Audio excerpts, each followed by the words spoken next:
RAEL Live Recovery Stories. The drug dealer's not your friend. And I thought he was mine. So I'll just wait for a couple of people to come online. I've been off the farm for a couple of days, but always in recovery. Recovery has to carry on, and wherever I am, whatever I'm doing, wherever I go, recovery has to be priority. I just want to share a bit of a acronym there quickly with everybody. You know, if I knew what I know today about drugs and addiction, I wouldn't have been sitting here. So the way life takes its course and things like that, with addiction being as bad as what it is and on the rise, some view it as an illness, some view it as a choice, some view it as moral deficiency, and others view it as weak people, others view it as, or everybody has their own views. But fact remains, you know, that that to those that have experience in it, we can all judge somebody on something. But I done quite a hectic intervention on Sunday, and I'll just obviously get into it. You know, how's it, everybody? I'll greet first, and yeah, good evening. It is a good evening. For me, it's always a good evening, because if I don't have a needle in my arm, if I'm not begging, borrowing, stealing, manipulating, causing chaos, and killing myself and others slowly in some kind of way, then it's a good night for me. So, good evening, everybody. Stuyvesant doesn't make my life unmanageable. It probably does have long-term side effects, but then again, so do the preservatives in the 1-minute white sauces that we use to mix our food, and a whole lot of other things.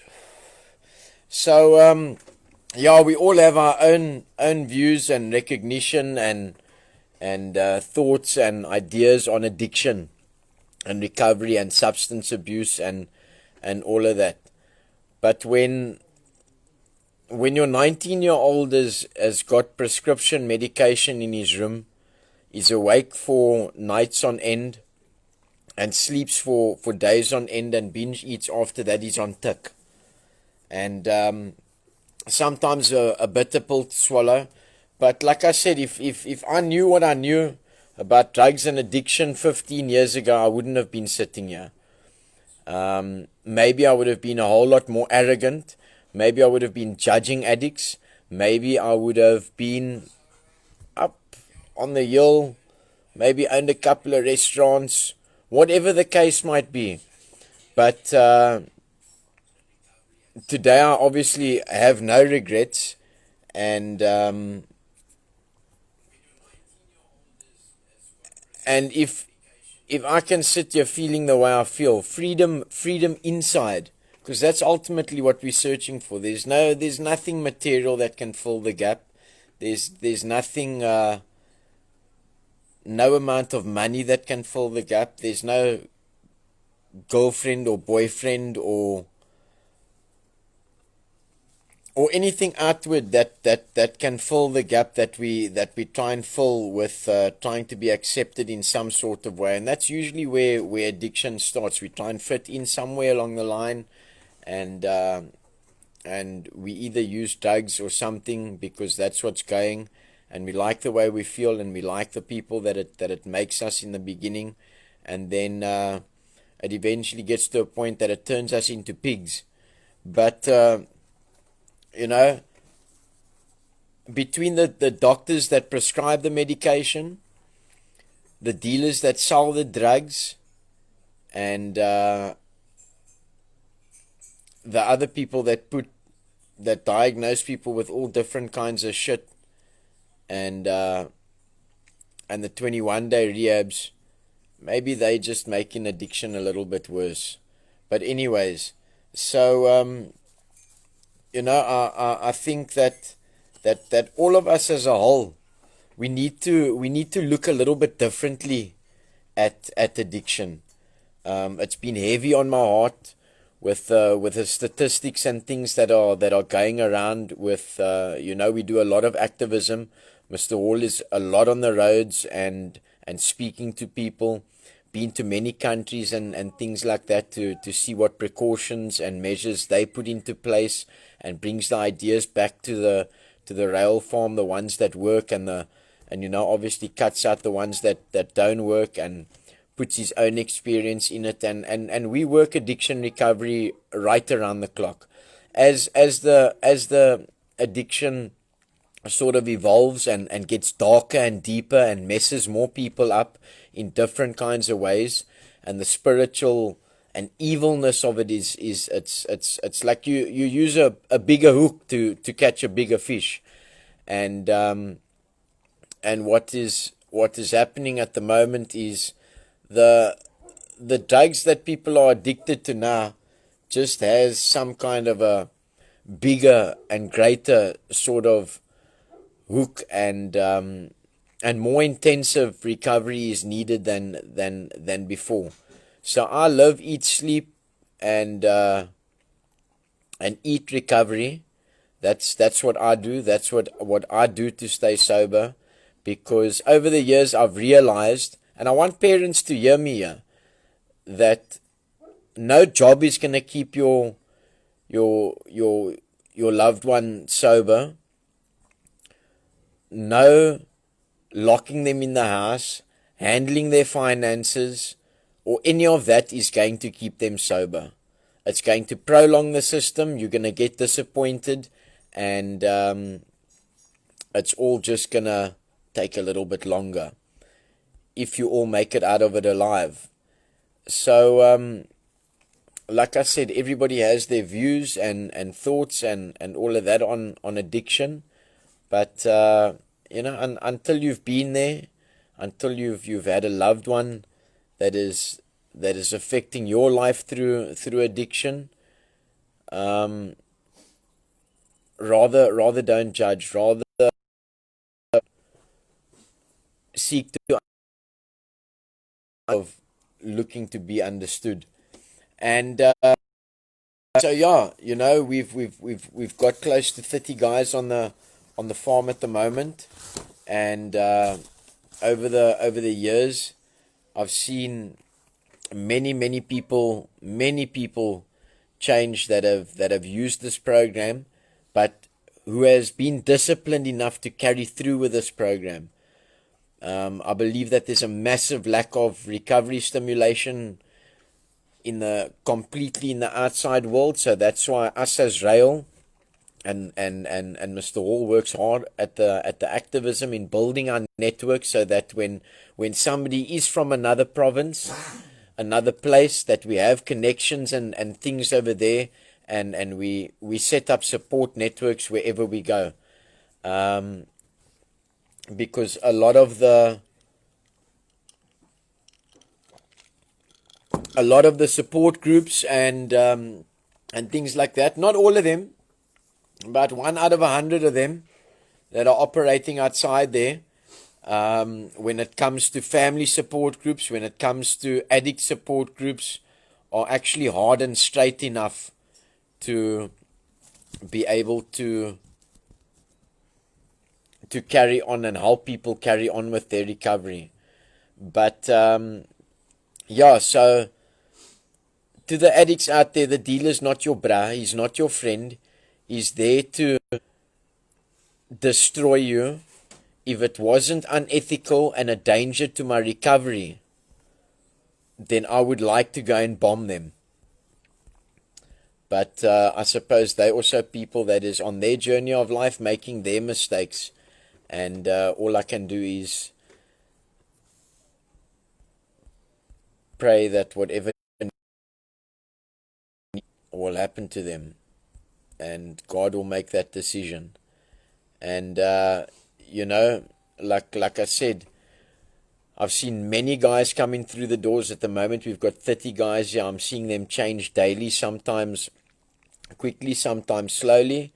And as I said, I'm usually about 10, 11 days on the farm here, and then then I go down to Cape Town for 4 or 5 days, and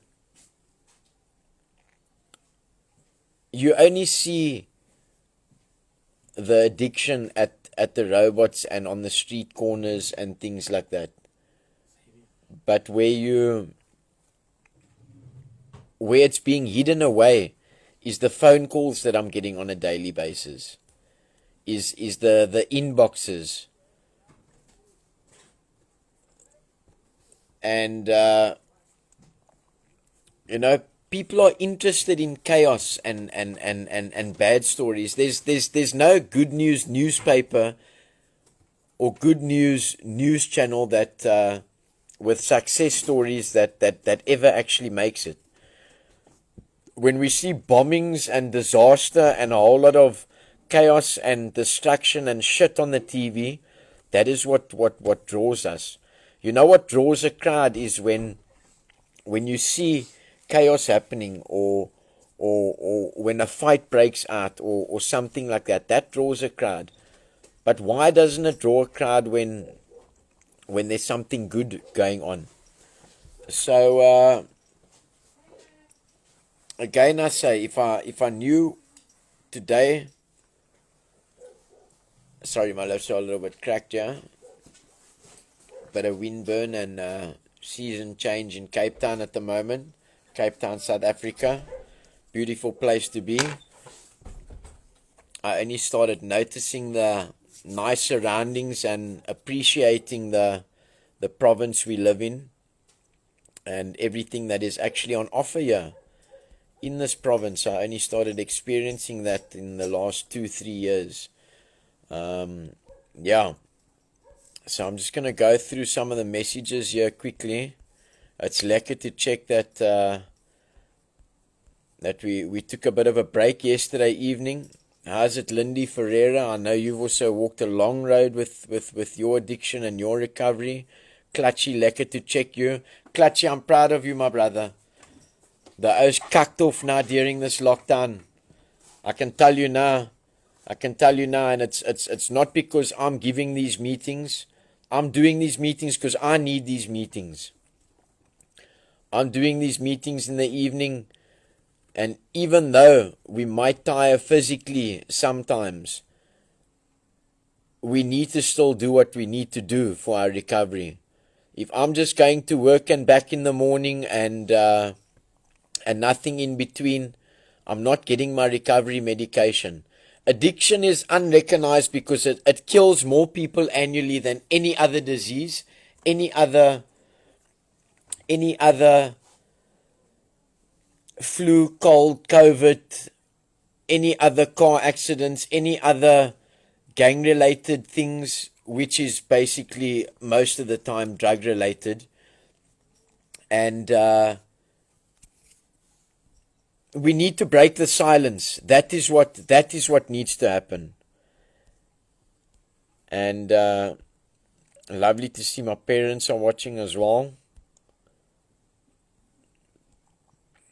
Shirley, Richie, baby, lekker. Richie was lekker. I'm getting feedback from the Owens, from the not the Owens, the gents, the guys here on the farm about your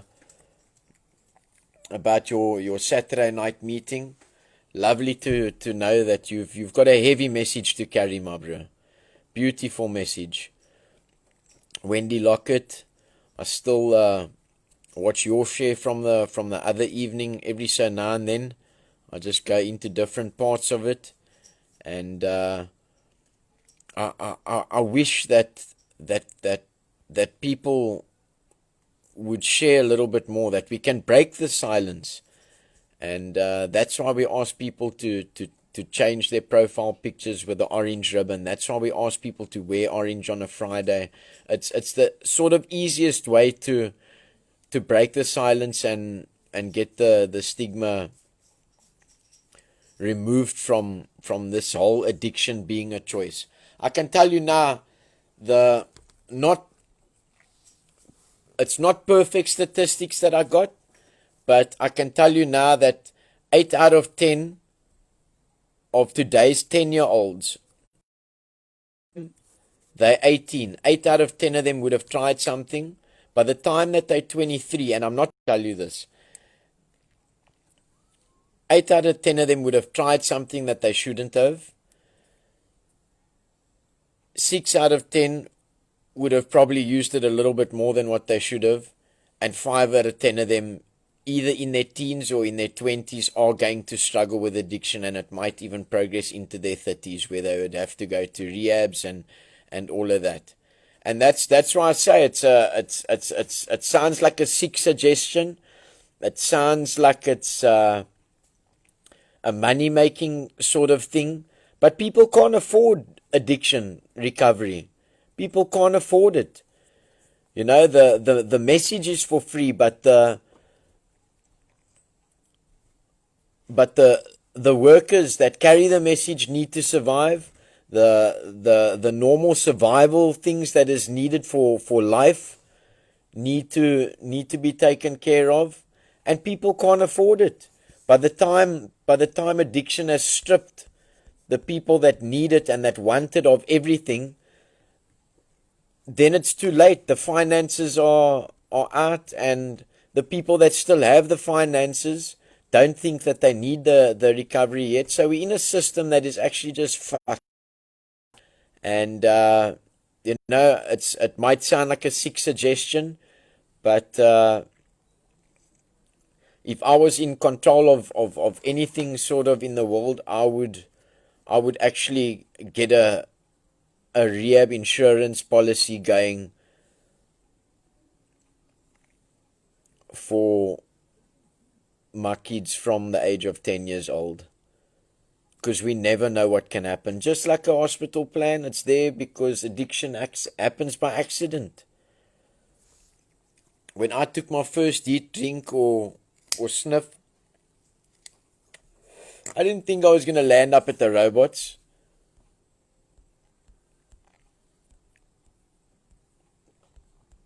And that is the way it works, eh? How's it, Lloyd there from Canada? Gertrude, Ashley Kensley. Lekker names popping up here, familiar names. Yeah, Clutchy and Gladwin. So I'm lekker proud of you guys. And yeah, you know, there was like I said, I had a bit of an intervention on Sunday. But I had to be blunt with this guy and tell him that if you don't get yourself into a controlled environment, whatever you think is going to work isn't going to work. It's not going to work by you trying to stop now by going to more meetings. It's not going to work by you trying to get back to basics, because you need to be in a place where somebody can manage your life again for you for a bit of a period of time, so that you can be relieved and actually work on yourself without all of life's pressures. Because like I said, recovery can be a job on its own sometimes. Remember, I'm going against my default all the time. So if my normal self tells me that when somebody does something to me, I must get them back, and some people just have that in them,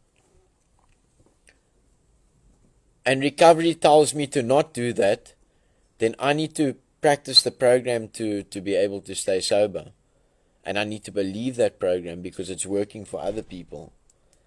And sometimes the resistance in us needs to be broken down, and it takes a while. And there isn't a quick fix recovery.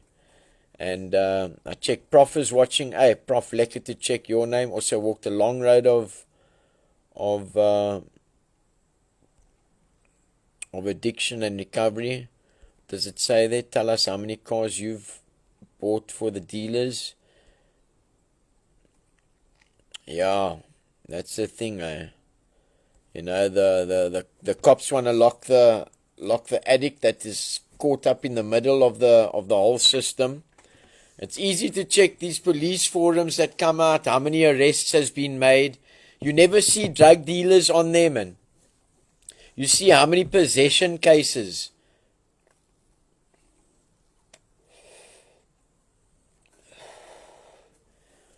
I can tell you now, if it wasn't against my spiritual principles that I need to live to for my recovery, I just think the community should be taking their streets back. That is what I've seen in some communities, and that is what Mr. Hall teaches. I see Auntie Michelle is watching, my mom, Lloyd, Mike Porter. Lekker to check your name up there, Mike. Haven't checked you for a while. I've been a little bit off social media. Not off it, but I haven't really been that much on it. So thanks for comments and shares and things like that everybody posts and shares for us. It's all about getting the education out there. I tell you, the previous generation to us, okay, the oaks in their sort of early and late 30s and things like that, their parents have already sort of got enough experience with their 10-15 year addictions. The parents now with the 20-year-olds and down, there's a whole new drug trade that is happening with the Xanax, with the codeine cough mixtures, with all of this stuff. And the oaks using it think it's socially acceptable because they got legal prescriptions to get it. It's not illegal drugs.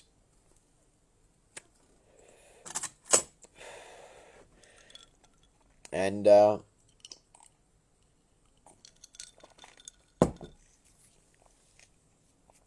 like I said to you, addiction takes down more people and families and causes more chaos and family breakups and harm than any other disease. It's selfish. It turns the person into something he's not. Because I always say that we're not bad people, but we can become very sick. Some of the things I've done is only a sick person can do that. Dominique Hall.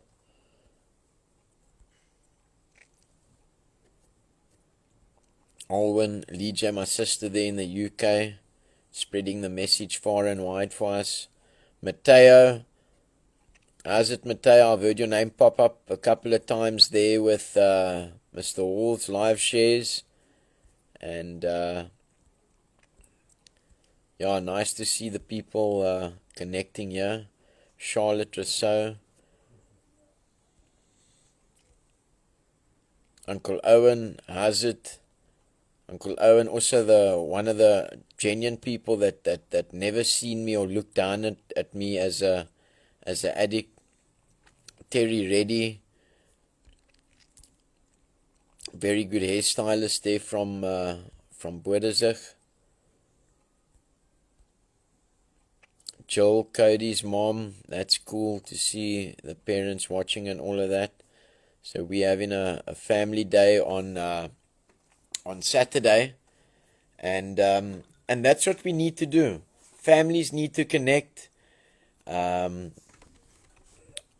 families are part of recovery, and I got a phone call today asking about 2-month recovery for, I think, like about a 7-year addiction problem. And I said, even a person without a substance abuse problem can't change certain traits about themselves in 2 months. It's just the expectation that is too high on a human being. You know, families need to heal in that time. There's been lots of damage caused in that specific family, and every family is dysfunctional to some degree when there's addiction or substance abuse or alcoholism involved there. So many centers fail to help addicts and doctors treat you like shit. That's very true. Not all of them. You get your odd good doctors, like our doctor, Dr. Rihanna. She's very good. She doesn't just our doctor doesn't just prescribe addictive medication and things like that. And I'll tell you now, with addiction, and human beings, we'll all be surprised how much we can go through with a little medication to give us a helping hand. The only problem is if you can afford medical aid, you only covered for 21 days, and it's not enough. 21 days isn't enough, because the first week you're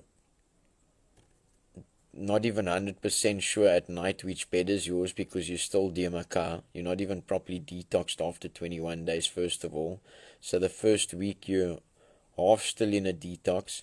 The second week you're sitting in the meeting and you're saying things, how many cars you rolled, and saying things to impress, because you got a low self-esteem, because the drugs have robbed you of your confidence. And the third week you're working on your exit strategy. Where do you get the time to deal with your life stories and to feel the emotions that have been numbed and blocked and undealt with for all those years in 21 days? It's just a sick system. No, definitely, Lloyd. You can't heal in the same environment that made you sick, for sure. And it's not good to go back into a sick environment either. And that's why we say families need time of healing as well. That's why we limit our visits and things like that. We try not to put too much pressure and things on the families. The families also need healing.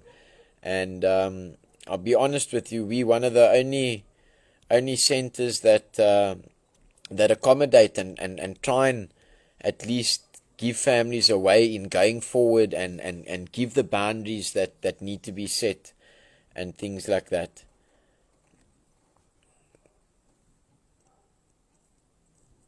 Gladwin taught his dealer how to drive, so he doesn't need to go to him. You probably bought him that car as well, Gladwin. While you were going down, he was going up in life. And he loved every minute of it. How's it, Mick?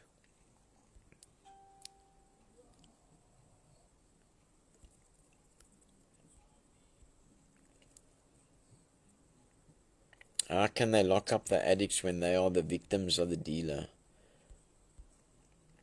No, definitely. It started out fun, Michelle.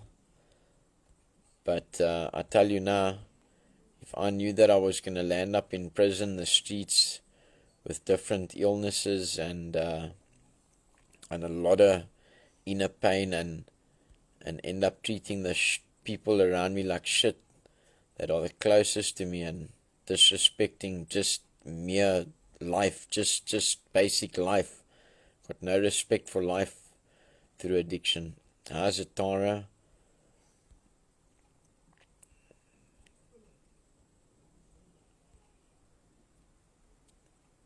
Yeah, codeine sold without prescription at most pharmacies. Hey, I tell you, say 12, 15 years ago, it was difficult to get a script, even if you were going to rehab for detox meds and for benzos and tranquilizers. Now you walk into a corrupt pharmacy and you can get a couple on the counter. A lot of it is sold on the street as well nowadays, Michelle. And it is so popular in the high schools and all of that. And I'll be honest with you that a lot of the pharmaceuticals is worse than the street drugs. It's a bigger, deeper hook, some of it. Lekker to see you watching. Tani Alna, that's a nice surprise to see you watching. Very nice. Hope all is well your side. Should drop us a message or connect sometime. Very cool. Very nice to see you watching. Always be a part of the RAEL family. Diane van Minden, good evening. Sorry I'm a bit nasal this evening, but no matter my conditions or physical feelings, I'll stay in recovery. Because I tell you, it's easier to get up and take that call from a person that needs help, or go see that person that needs help, or go to my meeting, or do my devotions or put that extra in. Because like we human beings as well, so you don't, when you're tired from a normal day's work, or when you when you're chilling with a girlfriend, or when there's a braai on a Saturday afternoon and you've been working all week and you got to go to a recovery meeting, you always need to keep in mind that you need to go to that meeting because that's your medication. If you don't take your medication to stay in recovery and to stay sober, you're not going to stay sober. That is just the gist of it. Oh, lekker Dominique. Yeah, no, the doc goes far and wide for addicts. Got a lot of experience in the medical field,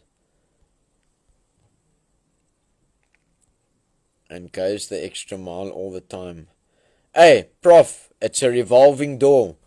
Yeah, no, the 21-day rehabs, they make it like a nice hotel, and you sit in class, you don't get a chance to actually get the practical interaction to practice what they're teaching you in a controlled environment, and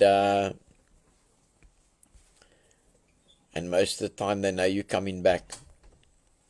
You know, if medical aids would support the same amount of money over a 6-month period, their turnover per person, or the amount of people that they can get into a recovery center per month, and their turnover would be less.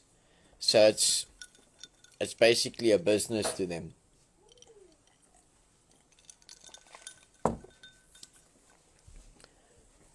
It's sick. Felicity, my lifelong supporter. Roxanne from Edgemead, now in the UK, also still connected to us. Lekker on social media, using social media for the right reasons. Lekker.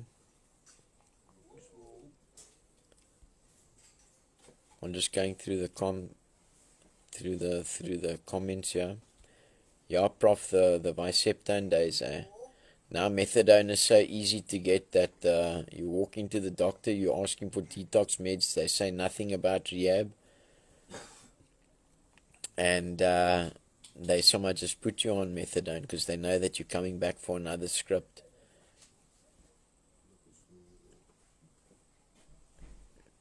Yo, Nadine, you hit the nail on the head there. Recovery comes in stages and is way longer than 21 days, eh? Hey, it's ongoing, eh? I tell you, it's ongoing. And I'm not a bad person by nature, but there's certain human traits that I constantly need to work on to stay in recovery at all times. At all times. When I see people, when I go down to the area where I was, one of the areas where I was in my lowest points, and people, took advantage of me and almost kicked the dog when he was down, kind of thing, and you think like, hey, these people, it takes a ongoing recovery program to not retaliate with human nature, but to just accept it and do what the program requires of you. One of the tragic things about addiction is that it's a worldwide money-making scheme, and the government is making money off the backs of sick and addicted people. The government, the dealer, the cops, who is the addict and their families in this whole situation, Lloyd? You know what I mean? That's what we need to see. And I follow a lot of the American sort of series and stories and things like that, and usually what is happening in America starts happening in the addiction world. What's happening there starts happening in our country sometimes a year or two or three later, and they got a massive fentanyl problem there at the moment, which is an opiate-based drug. And Prof says it, people are dropping like flies. I tell you, Prof, in the last 15 years, like I said in most of my meetings, that out of 12 of us that started heroin and tick and all of that 6 months apart, it's me left, who is sober. It's another one standing at the robots, and there's another one that supports his habit by selling his body. And the rest are unfortunately not with us due to drugs. Some of them suicide, some of them overdose, and some of them just bodies couldn't handle it anymore and aren't with us.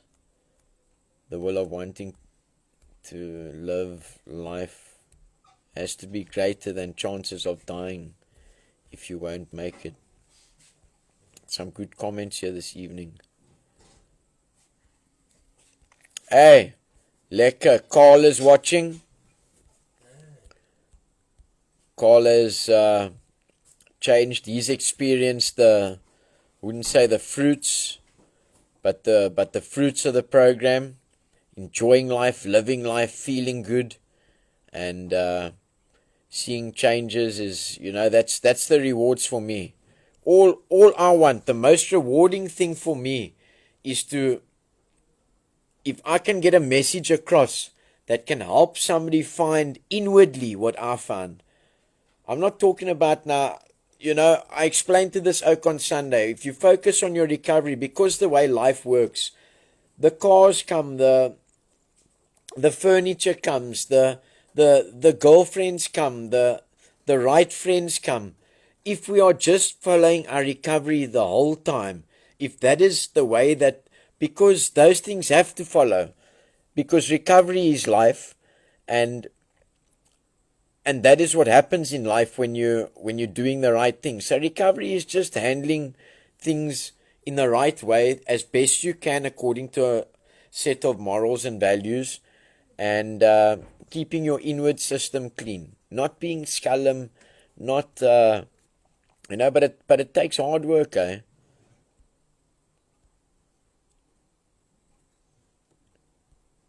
That's right, Matteo. It's everywhere. People think it's only on the street corners, but that's where it lands up. And who's gonna support the oaks that are still by mommy and daddy, still, if you want to call it, trapping their juice, or eating their benefit, or eating their hard-worked money, sitting at home on the couch, doing nothing, opening mommy and daddy's fridge, and then want to blame it on unemployment.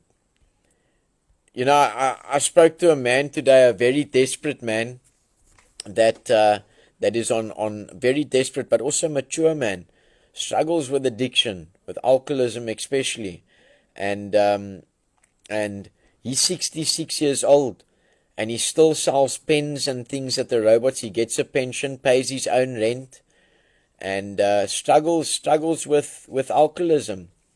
And he was honest with me. He said he can't stop, but at the same time he's putting the effort in to at least do something, to not steal, to not rob, but is lost and he needs help.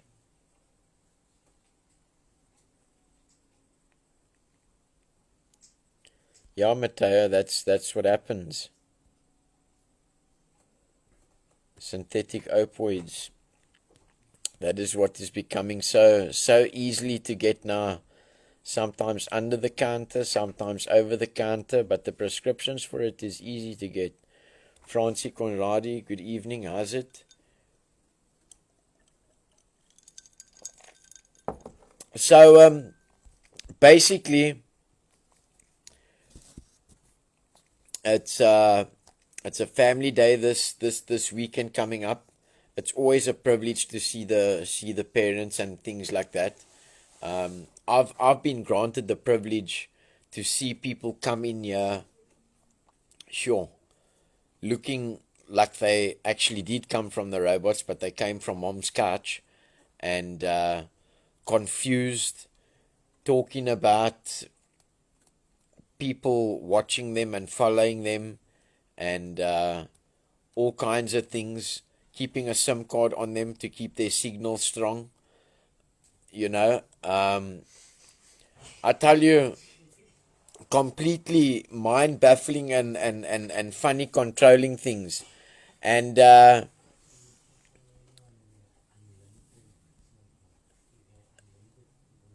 and to see these people change and to see the light in the family's eyes. You know, when moms and dads book their kids in here, they look younger 2 or 3 months later when they come and visit. They look about 5 years younger, just knowing that their kid is being treated the right way for addiction. Michelle says here, as the mother of an addict and a friend to many parents in the same situation, it takes a lot for me to not go and just drive my car into those dealers and take them out. And whoops. And I am definitely not violent by nature, but makes me so mad. Hey, I tell you, I stopped at the robots either yesterday or the day before, and this oak just told me, like, he just can't anymore. There's no way out. He doesn't know how to do it. He was looking for a home for his dog to go to, so that he could try and get himself into rehab and all of that. And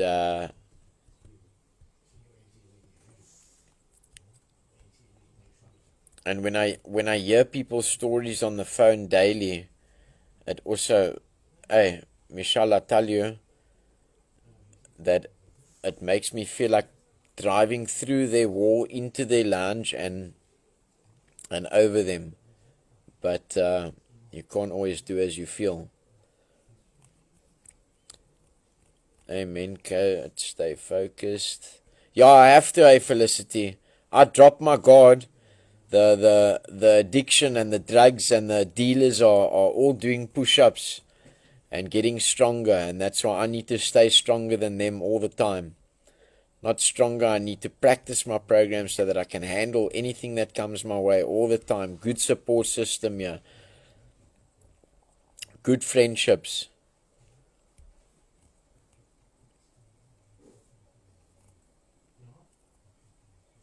Can a person afford not to get clean? The cost of addiction is so very high. You see, Matteo, the things that we do to get our drugs, like scuttle the money and steal for the money and beg for the money, we can't do that for our recovery. Yes, we should be willing to go to any lengths, but there are just things that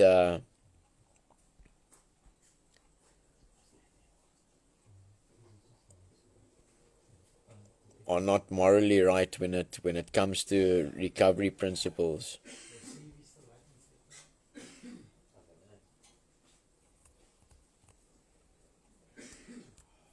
Hey, Wendy, I feel your pain, and I always try and warn the parents, especially, you know what, what gets me the most here, Wendy, is when I get an odd call now and then from parents, and they say, yeah, I know he's only on weed. He's not on drugs. I know that he's on weed though. But he's acting like this, and this. And then I have to remind them that weed is a drug. And for addicts thinking of alcohol and weed as different to any other drugs has caused many addicts to relapse. It's caused many of them to lose their lives. And that's why parents and wherever the addict in recovery is going to needs the education, because a lot of parents and family members and things like that, especially like at Briars and things like that, will offer a person in recovery booze, and they will think maybe they had a drug problem. I can like offer them a beer kind of thing or whatever. But you know, they can't actually drink.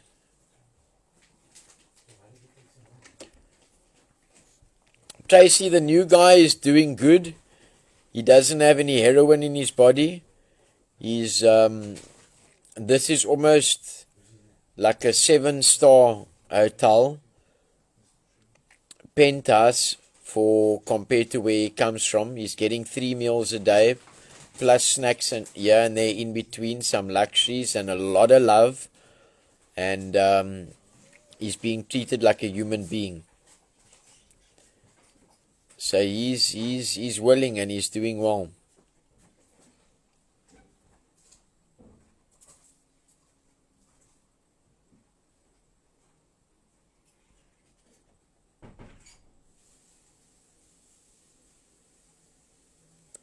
Hey, I like that, Nadine.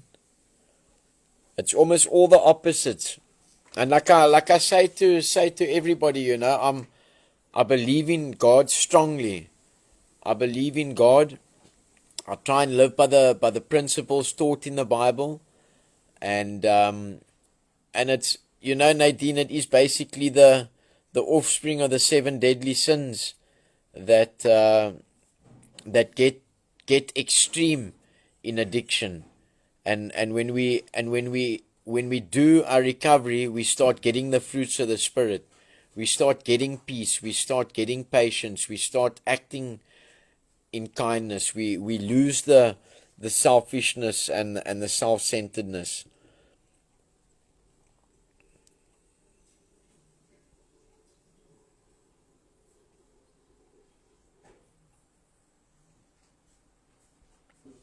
For sure, Matteo.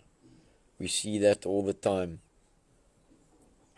But addiction is, hey, it's just not, the message isn't spread far and wide enough. When parents pick it up, then it's not too late, but it is so far already. Testing should be a normal thing in today's world, man. Drug testing should be a normal thing. From, I'd say 14 years old, once a month at least, randomly. It should just be what is done in households today. Like most households have Wi-Fi, most people buy airtime, most people eat. Okay, all people eat. Drug tests should be done. I confronted my friend yesterday and also spoke to one of his parents and favorite RAEL contact details. Completely, yes, that's what we're searching for, Matteo. Free from bondage, any kind of bondage.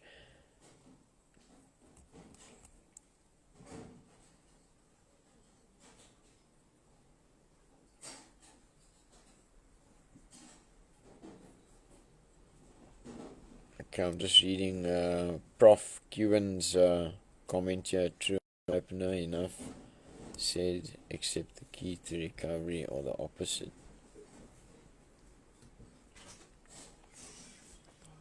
Okay, that's a very long comment to try and stay on, Prof, but I'll definitely read and reply afterwards. But what does stand out for me there, through God connection we can find redemption, happiness, and true beautiful life.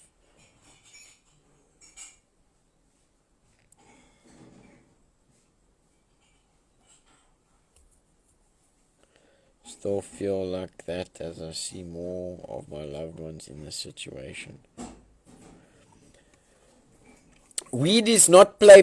Weed is serious. It alters the brain function and chemistry. We see more schizophrenia cases coming into addiction recovery from weed than any other drug.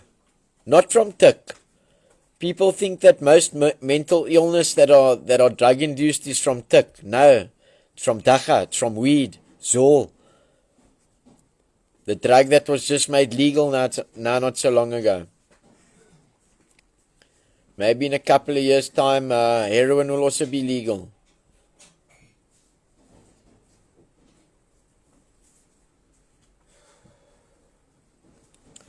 Yeah, no, for sure, Michelle. Look, on a lighter note, addiction has brought us all together, and I personally am extremely grateful for the support and friendships I have found on this group.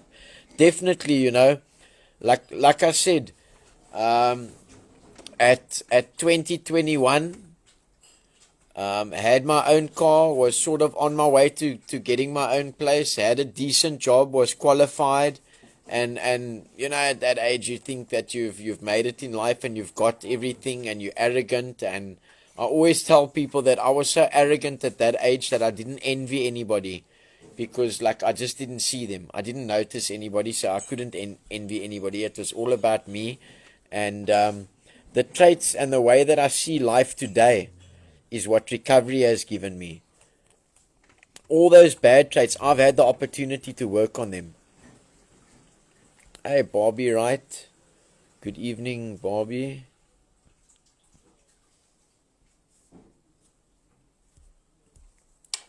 Tank is doing wonderful with the new challenges, Clutchy. Lekker, doing a lot that he couldn't do 6 months ago. And I've checked that out grow. It's been such a pleasure. Nadine, weed is often the gateway drug for many addicts. Definitely. Because remember, Nadine, what happens is me growing up in primary school or okay, in primary school, but a little bit earlier in primary school as well, I said I would never smoke cigarettes. Once I broke that boundary with myself, I do no dacha, no me, I'll never smoke dacha. Then I said I'd never smoke buttons. And every time I broke a promise, it broke a little bit something inside of me as well. But I didn't realize it at the time. But we make all these promises, and I always tell the guys that are sitting here in the meetings that how many things, even though you might have not been as far down the scale as a lot of the guys over here, how many things has happened to you that you said wouldn't happen to you? How many things have you promised yourself you wouldn't do that you've done? So if you don't stop here, the story that you're going to be telling, if you make it out alive, if you don't stop over here, which we call the last chance saloon, how many or how worse is your story going to be? Because if you promised yourself that you weren't going to do things that you've done already, the people's stories that have got your story in it with a bit added, that is what your story is going to be as well, if you make it out of it alive.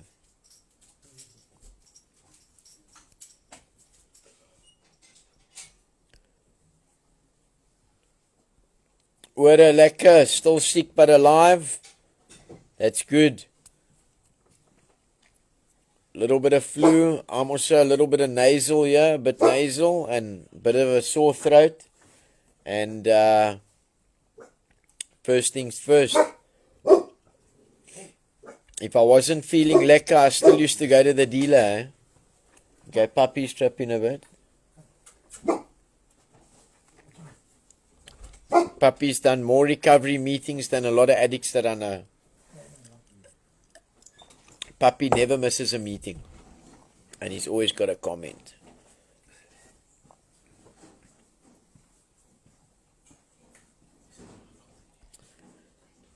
We have lost our way of living as a community. Most of us do not know our neighbors.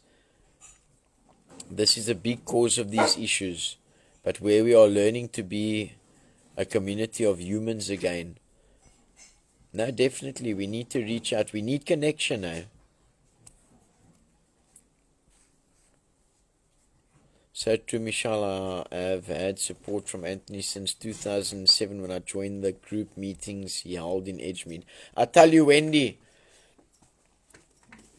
even though I was involved at that time and I went to those meetings, I heard the truth there, but the addict inside of me sometimes resisted the truth. But as the years went along and I tried different rehabs and I tried every other way, sometimes except not to come to Mr. Hall, because I knew I was going to get it straight. And that isn't always the way that we want to hear it, but that's the way that works.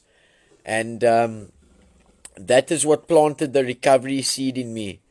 And like I said to some of the guys, unfortunately, just the way addiction and addiction recovery works, this might not be your last stop, but what you learn here, even if you do not use it straight away, you are going to need it and you are going to use it in your sobriety one day.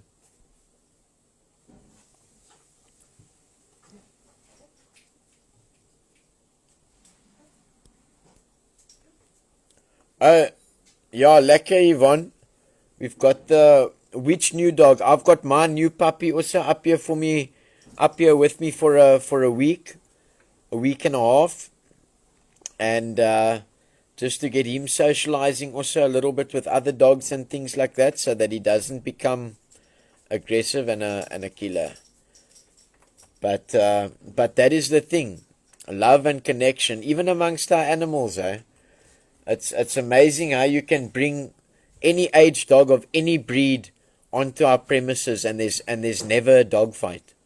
Just about never a dog fight. There's a little bit of growling and getting used to now and then, but never something very intense to sort of write home about. They all get along lovely.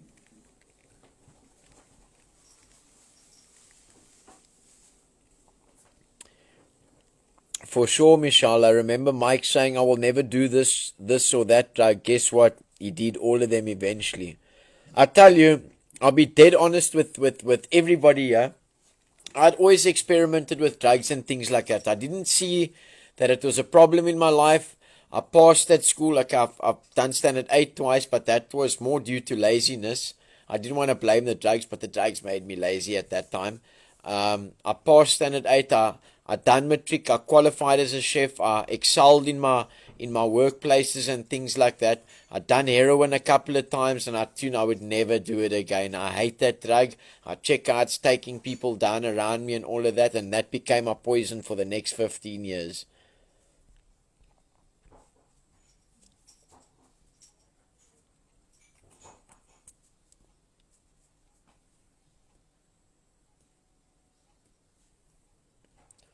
Oh, it's a pleasure, Heather. It's you know, I'll be honest with you. RAEL is actually committed to.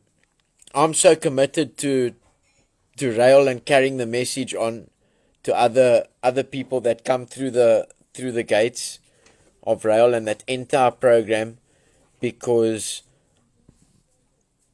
when I was walking through the gates, the people over here at that time were committed to doing anything in their power to getting me to where I am today.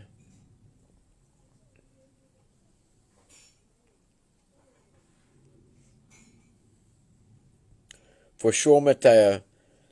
You know, Mateo, I had not lots of things, but I had plans and priorities and things in place that I needed to do on Monday, okay, and there was a call that I received in my off time from the farm. Doesn't mean off time from recovery.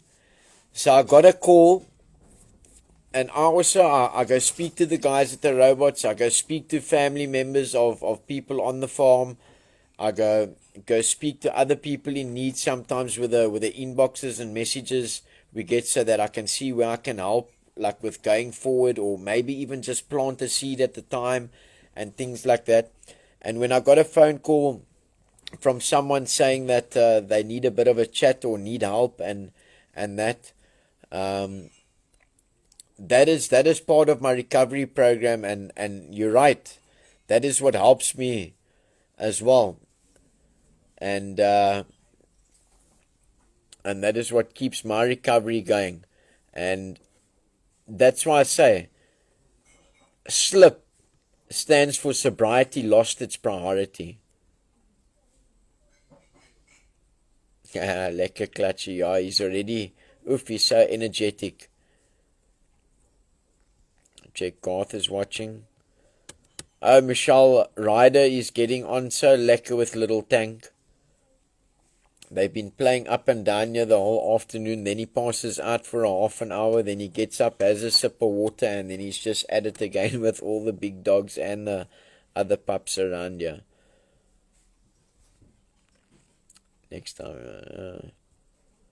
The reason dope is legal is unfortunate, as the majority wanted it and the people in power are voter conners to stay in power regardless of the state of the nation.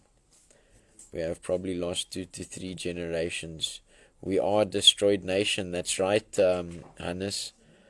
But if we keep carrying this message, we can reach those that need to be reached.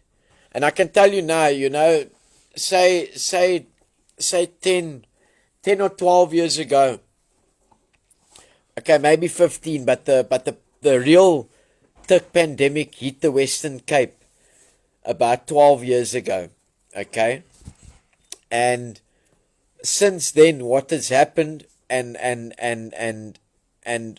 where the next generation has either fallen into that and seen what is going on and fallen into that, or they've been lucky enough to see it and not want to go that route. But just there where the tick pandemic hit the Western Cape, all the opiates and synthetic opiates and pharmaceuticals are also taking over there.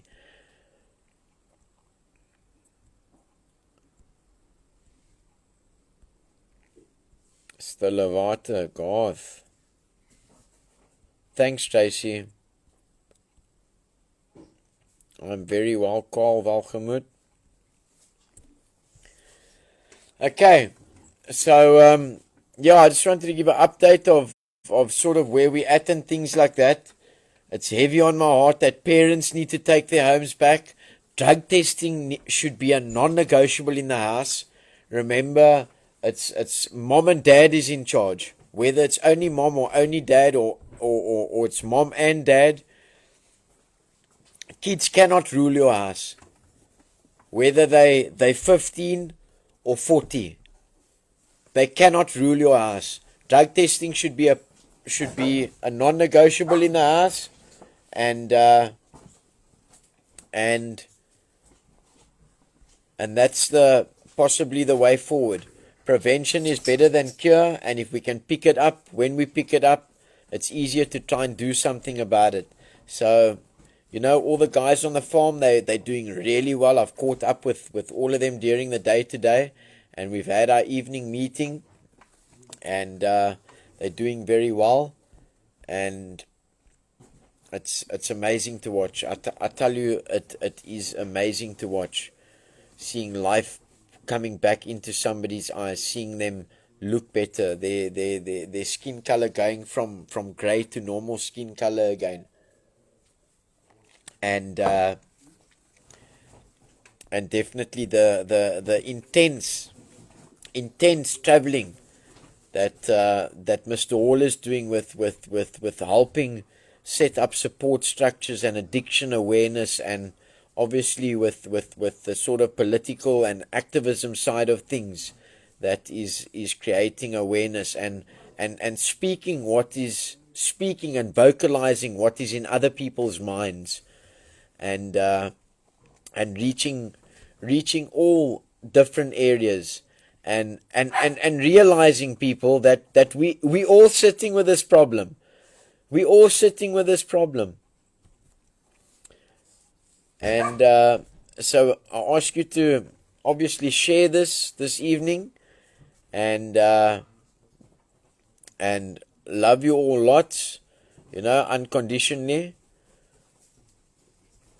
and we will keep you updated in when the next share will be. So we wish Mr. Hall well on his travels and his hard activism work that he's doing, but we will keep you updated in going forward. So thanks everybody for watching and supporting and carrying the message, and we'll see you again. Thank you very much from us at RAEL.